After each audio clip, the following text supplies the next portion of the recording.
Всем большой привет! И сегодня в этом видео хочу поговорить о наращивании.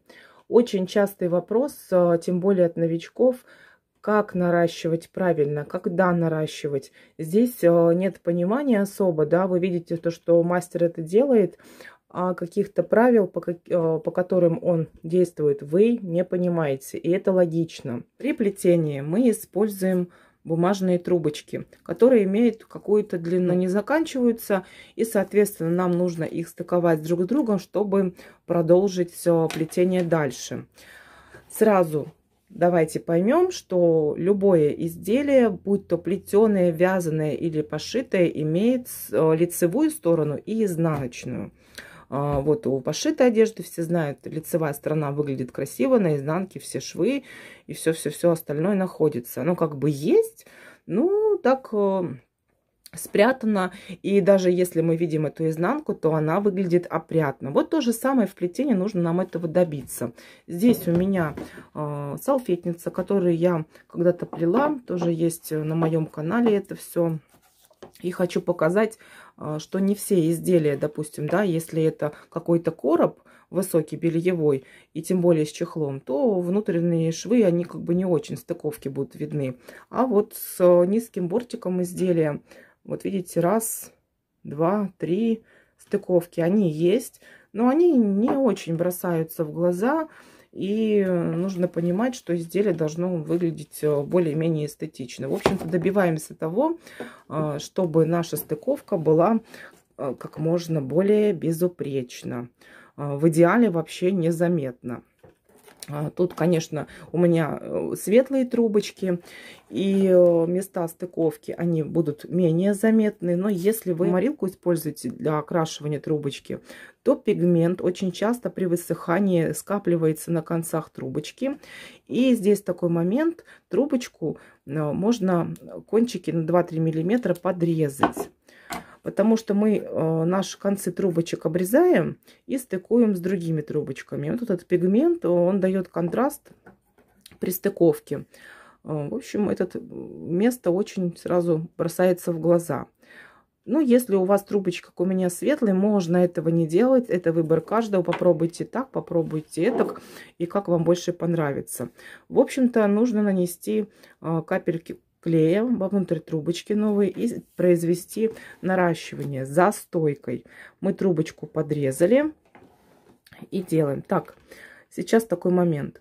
При наращивании на срез трубочки надевается следующая трубочка, доводится до упора и слегка на себя проворачивается до момента сгиба.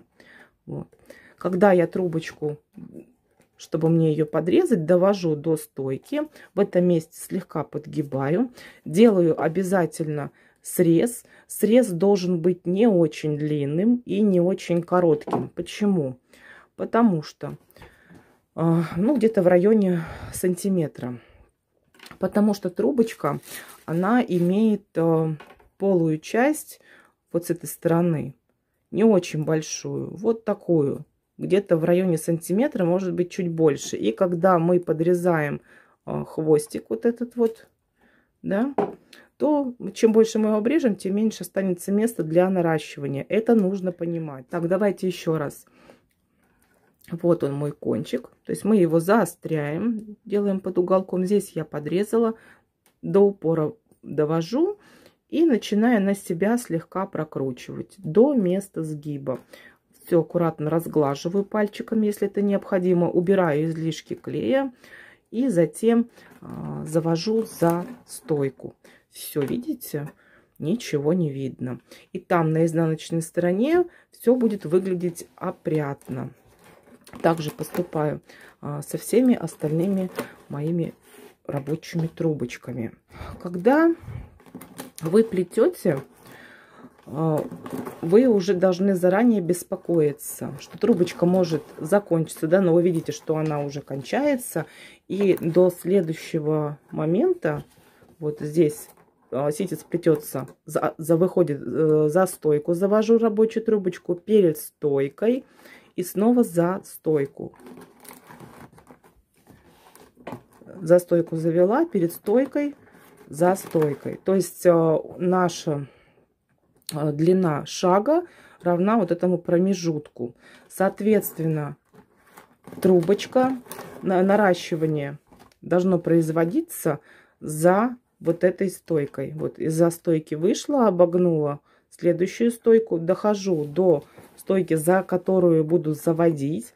И здесь уже вижу, что трубочка дальше длины не будет хватать, чтобы до следующей стойки, за которую нужно завести, ее не хватит. И здесь опять такой момент. Есть у трубочки вот это место, где мы склеиваем скрутку. Дальше идет конец трубочки с такими вот прям сильными-сильными виточками. И она, эта трубочка, в этом месте прям полая, мягкая. Критическая точка наращивания находится вот в этом месте. В этом месте самое плотное место трубочки. И далее за него лучше наращивание не производить. Ну, вообще не производить. То есть максимум, на что мы можем рассчитывать, вот до этого места. Это критическая точка. В этой точке мы можем трубочку согнуть и сделать подрез, чтобы трубочку далее нарастить. Вот. Нарастили трубочку, плетем дальше. Либо это сделать можно раньше, но никак не позже. Так и здесь. Я довела свои рабочие трубочки и вижу, что критическая точка у меня находится вот в этом месте. Отлично. Проверяю все остальные. Довожу, слегка подгибаю, все в порядке. Слегка подгибаю, все в порядке. Здесь главное не обмануться. Если вы плетете слегка пересушенными концами трубочек, да, но они сухие, то они все равно тогда жесткие. Вот здесь, допустим, еще прям это можно хорошо почувствовать, что трубочка мягкая, а здесь уже и не очень. Не обманывайтесь. Когда-то очень давно, когда я была очень-очень неопытным новичком, прям в самом начале, я, во-первых, трубочки кремнием прокапывала, а во-вторых, думала, зачем же мне вот эти хвостики, мне же нужно экономить. И я вот делала наращивание, тут все красиво, так думаю, аккуратно. Ну, давайте вот на следующий покажу, она еще не измученная. Думаю, я же вот так вот прям состыкую, вот, и все прям ровно, аккуратно. Но давайте посмотрим, что будет дальше. Вот я ее завела и пытаюсь плести. Здесь будут изломы. И когда вы сплетете изделие свое в общей массе, потом это будет, ну, некрасиво смотреться. Как это мягко выражаясь, да? А по-правильному ужас ужасный будет. Поэтому не делайте. Это правило. Так, давайте дальше смотреть. Вот я взяла новые рабочие трубочки. И сейчас мне нужно их подрезать. Еще раз повторяюсь, подрезайте их немножко, потому что полая часть трубочки, она может быть, ну, где-то вот так вот, или чуть-чуть меньше. И делайте срез не очень большой, около сантиметра, чтобы трубочка, полая часть полностью вошла на этот срез. То есть, чтобы она была от начала и далее вся плотненькая. Если вы нарастите, допустим, ее вот так, то дальше у вас вот здесь есть место мягкое, видите? И у вас здесь обязательно будет залом. Поэтому мы всю полую часть должны надеть на трубочку. Надели, проворачиваем, проворачиваем, проворачиваем. И прям чувствуем, что она уже дальше не идет. Отлично. Это все приходит с опытом. Сразу вы должны это почувствовать. Вы сразу этого не поймете. Я могу вам сейчас объяснить принцип, но это вам нужно самим все чувствовать. Надеваете трубочку, толкаете ее слегка. Так, давайте еще поближе. Вот, надели. Толкайте, толкайте, толкайте. Там же клей, он заставляет трубочку скользить. Быстренько. Раз, и начинаете прокручивать. Если чувствуете, что трубочка дальше не идет, не надо ее толкать. Она у вас начнет рваться. Все. Немножко пальчиками вот здесь примяли, излишки клея собрали и заводим аккуратно за стойку. Чтобы не было вот здесь заломов, мы трубочку выкладываем на стойку, придерживаем ее, слегка прижимаем и заводим за стойку местом наращивания. Еще раз. прижали, придерживаем, заводим аккуратно за стойку. Заводим, ой, за стойку. Все. Наши трубочки нарощены. Опять с изнаночной стороны, за стойками. Наращивания не видно. И плетем дальше. Допустим, вы плетете другим узором. Ну, давайте я сейчас перейду на веревочку из 3. Выкладываем ровненько. Не тянем сильно, не тянем. Просто слегка вот так натягиваем. Доводим до стоечки. Слегка делаем подгибчик. Тынц. И завели за стоечку. Вот смотрите. И сейчас, по идее, мне нужно снова левой рабочей трубочкой сделать завод за стойку, что я сейчас и сделала. И сразу смотрю, хватает ли мне длины до следующей стойки. Опаньки, не хватает. Критичная точка находится вот в этом месте. Вот видите, место склейки, скрутки. Вот, я подогну. А мне нужно произвести наращивание за стойкой. Ни в коем случае не делайте так. Ни в коем случае не наращивайте. Вынимайте обратно вашу рабочую трубочку. Вынимайте. И вот в этом месте делайте срез. Так, я делаю обычно это сразу. Понимаю, если одной длины не хватает, значит и остальные также прикладываю, смотрю дальше. Не-а. Делаю тут подгибчик. И вот здесь, соответственно. Как можно делать срез? Срез можно делать 2 способами. До места сгиба, около сантиметра, делаю срез вниз. То есть мой срез, место среза смотрит вниз, на стол. Аккуратненько срезаю ровно, чтобы ножницы мои доходили, лезвие, прям до места сгиба. Еще раз. Раз. Чик. То есть, когда мы трубочку наденем на срез, она должна полностью это место среза снизу закрыть. Как это выглядит, как можно, ну, вообще выглядит это со стороны, и как можно нарастить по-другому. Я уже показывала в другом своем видео про наращивание. И о проблеме влажных трубочек там рассказывала. В общем, ссылку оставлю в описании. Смотрите, до места сгиба мы срез делаем не который смотрит вниз, а который смотрит на нас. Опять в районе сантиметра срез мы делаем до момента сгиба. Чик. Вот видите, этот срез смотрит на меня. И здесь трубочка может быть широкая такая. Можно ее вот тогда немножко сплющить и образовать складочку, кармашек. Заузить как бы ее. Если есть у вас проблема, когда вы вставляете трубочку, да, и здесь у вас получается широкая часть, и трубочка дальше не находит. А нам нужно, чтобы она была прям как будто бы и не заканчивалась. Только можем разглядеть место наращивания. И плетем дальше. Опять через 2 за 3, через 2 за 3. Аккуратно. Вот видите? Опа. Давайте смотреть. Здесь образовался залом. По какой причине он образовался? А по самой простой. Когда трубочку я нарастила, я ее не до конца завела. Там вот эта же полость, про что я вам и говорила. Там вот внутри пустота, вот в этом месте. И образуется залом. Пока клей еще не сильно схватился, я аккуратно трубочку вытягиваю. Если этого не получается, то просто же в этом месте вы ее можете подрезать и заново сделать наращивание. Если вы уже сильно-сильно здесь ее измучили в этом месте, расплетите немножко и произведите наращивание тогда вот здесь. Что я сейчас и сделаю. Заново покажу. Срезом на себя.